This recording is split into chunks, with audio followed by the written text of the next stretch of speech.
Long ago, in a kingdom where silence was law, there lived a man who could open any door, except the one within himself. His name was Elian, a humble locksmith who never spoke more than necessary. He kept his head down, worked with iron and fire, and asked no questions. One day, the king summoned him to the palace. "You are the finest locksmith in the land," said the king, "and I have a task worthy of your skill. There is a chamber in the deepest part of the castle. Inside it is a truth, a dangerous, poisonous truth that must never see the light." Elian raised his eyes. "Then why keep it?" The king smiled thinly. "Because even poison has its roots in beauty. You are to seal the room forever, and should that door ever open again, your life is forfeit." Elian nodded. What could he say?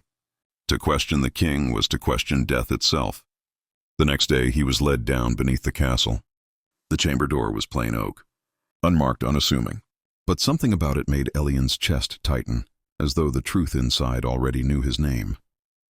He built a lock that could not be broken, not by tool, not by time, not even by magic. But instead of a key, he bound it with a riddle. One only a heart could answer. Would you open a door if the truth inside could shatter your peace forever? When it was done, the king was pleased. Elian was paid in gold. He returned to his quiet home and tried to forget. But the question haunted him. Years passed. The kingdom changed. Rumors swirled, whispers of disappearances, of books banned and stories erased. Children no longer learned the old songs. Artists vanished. Elian's own apprentice was arrested for writing a poem. And still the chamber remained sealed. One night, as the wind howled outside his cottage, Elian sat by the fire, holding a letter. It was from the mother of his apprentice, now imprisoned. Her words trembled with grief. They say he asked a question the king didn't like. Just a question. Is that all it takes now? Elian wept. Then he stood, and he walked to the palace. In the dead of night, Elian reached the forgotten hallway.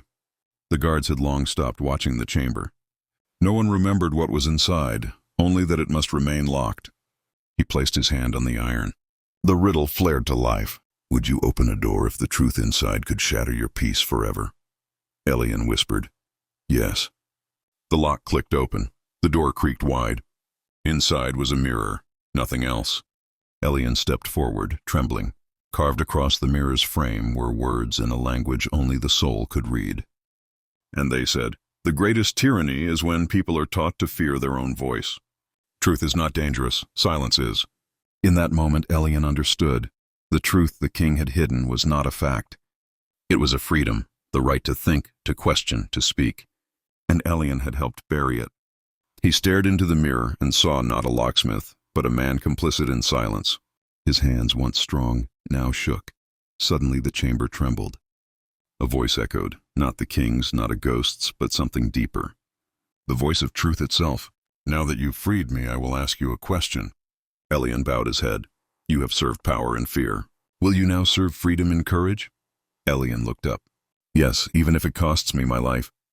The mirror shimmered. A light poured from it, warm and weightless, and wrapped around him. When it faded, the mirror was gone. In its place was a key, small, golden, humming with quiet power.